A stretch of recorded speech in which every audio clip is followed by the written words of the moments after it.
కర్కాటకం వారికి గనక చూసుకున్నట్లయితే మీకు భాగ్యస్థానంలో 3 గ్రహాల కలయిక శని, కుజ, రవి, బుధుడు కూడా ఒక 2-3 రోజుల పాటు అక్కడ ఉంటాడు.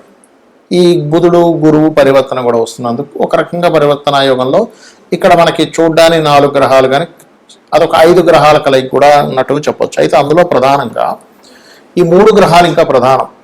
ఏది? శని కుజుల యొక్క కలయిక, రవి ఒక 14 రోజుల పాటు అక్కడ ఉండడం. దీని మూలంగా మీకు కలిగేటువంటి మంచి ఫలితాలు ఏమిటి, ఏ విషయాల పట్ల మీరు జాగ్రత్త వహించాలి, ఏ దేవతారాధన చేసుకోవాలి అనేటువంటి అంశాలు. అయితే ఇక్కడ ముందుగా మనం ఈ విషయాలు చెప్తుంది నేనైనప్పటికీ చెప్పిస్తుంది సాక్షాత్ లలిత అమ్మవారిగా భావిస్తూ ఆ లలితాంబిక అమ్మవారి యొక్క అనుగ్రహం పరిపూర్ణంగా కలగాలని మనస్ఫూర్తిగా కోరుకుంటూ ఇక్కడ 9వ స్థానంలో ఈ గ్రహాల కలయిక వల్ల కలిగే మంచి ఏమిటి అంటే ఇక్కడ గమనించండి. ఈ గ్రహాలు ఎప్పుడైతే 9వ స్థానంలో ఉంటున్నాయో ఇది కొంతమంది చూడండి తీవ్ర స్థాయిలో కొన్ని ఉపాసనలు చేస్తూ ఉంటారు.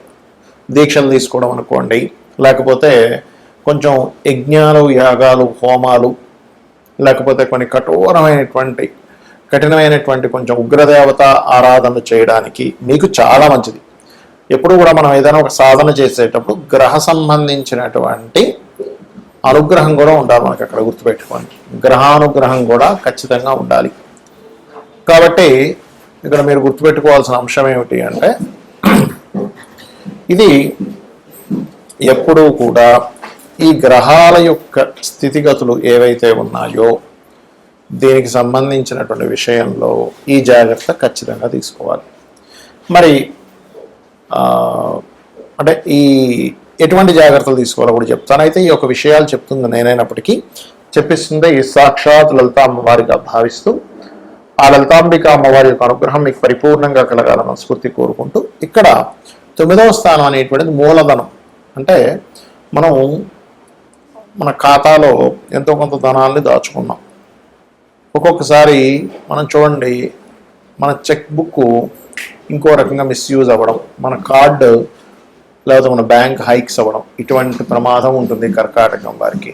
తండ్రి గారికి ఏదైనా బీపీ లెవెల్స్ ఎక్కువగా ఉన్నా, హార్ట్ రిలేటెడ్ ఇష్యూస్ ఉండేటువంటి వారు, లేదా గురువులతోని తండ్రులతో తెలియని చిన్న మిస్అండర్స్టాండింగ్స్, కొన్ని మిస్కమ్యూనికేషన్స్ వల్ల అనవసరంగా ఎక్కువ ఖర్చు పెట్టడం ఇటువంటివి ఉంటాయి. కావున ఈ యొక్క విషయంలో కాస్త జాగ్రత్తగా ఉండాలి, గుర్తుపెట్టుకోండి. అదేవిధంగా మరొక విషయం ఏంటంటే ఇక్కడ గమనించినట్లయితే ఈ యొక్క గ్రహ ప్రభావాలు ఏవైతే ఉన్నాయో ప్రధానంగా వీటి యొక్క ప్రభావం తగ్గాలి అంటే ఏదైనా శక్తి ఆలయాలకు వెళ్ళడం, పుణ్యక్షేత్ర దర్శనం చేసుకోవడం. 9వ స్థానం అనేటువంటిది పుణ్యక్షేత్ర దర్శనాలు కూడా సూచిస్తుంది. కాబట్టి ఈ ప్రదేశాలకు వెళ్ళడం ద్వారా చాలా మటుకు మీకు క్రూర గ్రహాల యొక్క ప్రభావం అనేటువంటిది తగ్గుతుంది. ఇక మీరు నిత్యము సుబ్రహ్మణ్యేశ్వర స్వామి యొక్క ఆరాధన చేయండి, గోవులకి క్యారెట్స్ బెల్లము తినిపించండి, అన్ని విధాలు బాగుంటుంది. మరి దీని మూలంగా రైతులకు కానివ్వండి, అసలు జాతకమే లేదు, జాతకం లేని వారికి కానివ్వండి, దేశకాల పరిస్థితులు అంటే మైథుని జ్యోతిషం, ముండేన్ ఆస్ట్రాలజీ అంటాం. ముండేన్ ఆస్ట్రాలజీ పరంగా మనకి ప్రపంచవ్యాప్తంగా ఎటువంటి ఫలితాలు జరగనున్నాయి అనేటువంటి అంశం కనుక మనం చూసుకున్నట్లయితే ఇక్కడ ఎప్పుడు కూడా ఈ సంవత్సరానికి రాజు గురువు అయితే మనకి మంత్రి కుజుడయ్యాడు. గురువు అయినటువంటి రాజు మీనరాశిలో ఉండేటువంటి ఎనర్జీ అంటే మనకి ఒక గ్రహం ఎప్పుడు కూడా మనకి పరాశర మాస్టర్ చెప్పినట్టుగా ఆత్మ సంబంధినో ఏచ ఏ నిజదారుణ దశాంతర్దశాశ్వేవ దిశంతి స్వదశాపనం. దశాఫలితాలు ఇచ్చేటప్పుడు కానీ లేకపోతే ఒక గ్రహం తన యొక్క ఫలితాలు ఇచ్చేటప్పుడు కానీ తన రాశుల్లో ఏ గ్రహం ఉంది, తనతో పాటు ఏ గ్రహం కలిసింది, తనని ఏ గ్రహాలు చూడబడుతున్నాయి, ఇవన్నీ మనం తీసుకుంటాం. కాబట్టి ఇక్కడ దిస్వభావ రాశుల్లో ఉండేటువంటి గురువు మరొక దిస్వభావ రాశుల్లో ఉండేటువంటి 3 గ్రహాల యొక్క ప్రభావాన్ని పొందుతున్నాడు. కాబట్టి రైతుల విషయం కనుక చూసుకున్నట్లయితే ముఖ్యంగా మామిడి పళ్ళు, అరటి పళ్ళు అమ్మేటువంటి ఎగుమతి మనకి ఎగుమతి చేసేటువంటి కొన్ని ఉంటాయి.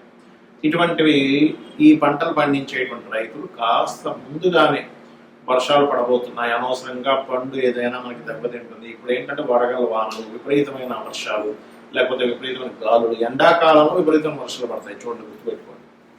ఎప్పటి నుంచి అంటే మే 1-2 తేదీ నుంచి కుజుడు మారుతున్నాడు కాబట్టి దానికంటే ముందు నుంచి ఒక వారం ముందు నుంచి దాని ప్రభావం ఉంటుంది. మార్చి 26 నుంచే ఉంటుంది. కాకపోతే అక్కడి నుంచి ఇంకా పెరుగుతుంది అన్నమాట. పెరగడం అనేటువంటి జరుగుతుంది.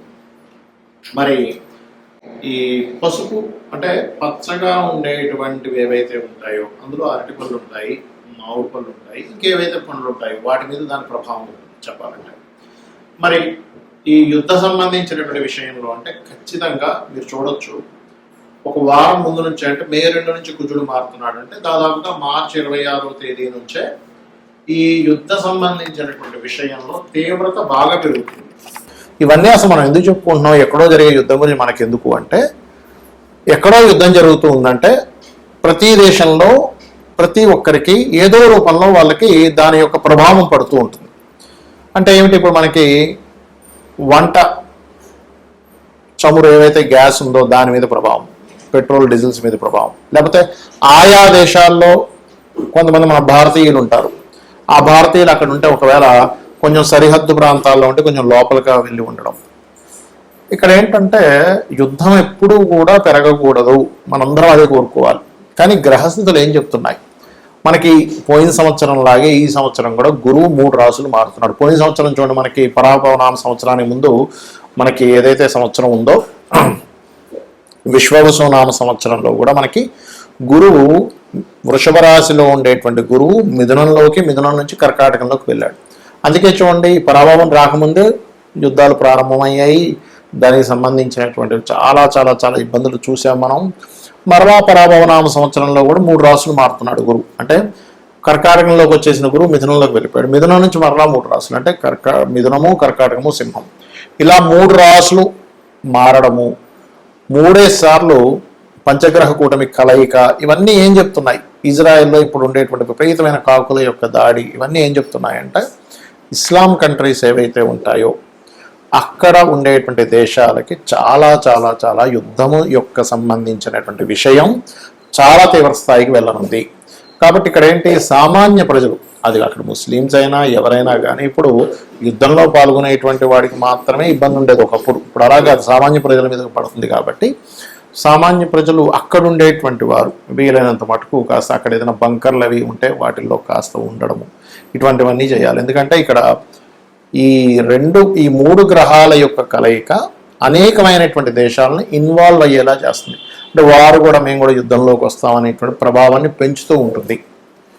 కాబట్టి ఈ విషయంలో అతి ముఖ్యంగా జాగ్రత్తగా ఉండాలి. మరి దీనికి ఏమిటి, ఇప్పుడు ఇందాక నేను మీకు ఒకటి విషయం చెప్పాను, ఏమన్నా మరి జాతకం లేని వాళ్ళు ఏం చూసుకోవాలి. ఈ 3 గ్రహాలు సహజ 12వ స్థానంలో ఉన్నది కాబట్టి ఖర్చులు, మదుపు పెట్టేటువంటి విషయాలు, వివాహ జీవితం మీద ఈ 3 మీద జాగ్రత్తగా ఉండాలి. మరి ఎప్పుడైతే ఈ రవి కలుస్తున్నాడో ఈ శనికుజ మధ్యని, కొలెస్ట్రాల్ ఫుడ్ ఎక్కువగా తీసుకోకూడదు, గుర్తుపెట్టుకోండి. ఎందుకంటే సన్ అనేటువంటి గ్రహం ఏదైతే ఉందో అది గుండెకి సంబంధించి కొలెస్ట్రాల్ ఎక్కువ తీసుకునేటువంటివి జాగ్రత్త పడాలి. అదేవిధంగా రవి రాజులకి కారకుడు.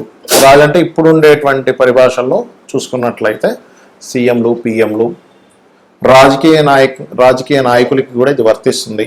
ప్రెసిడెంట్లు రకరకాల దేశాల్లో, ఇప్పుడు చైనా లాంటి దేశం ఉంది, లేకపోతే కొన్ని దేశాల్లో ఏంటంటే ఇంకా వాళ్ళ మళ్ళీ అందులో అక్కడ ఓట్లు వేయడం, జనాల ఒకరిని గెలిపించడం, ఇట్లాంటివి ఉండవు. కాబట్టి దేశ నాయకులకి చాలా పెద్ద ముప్పు.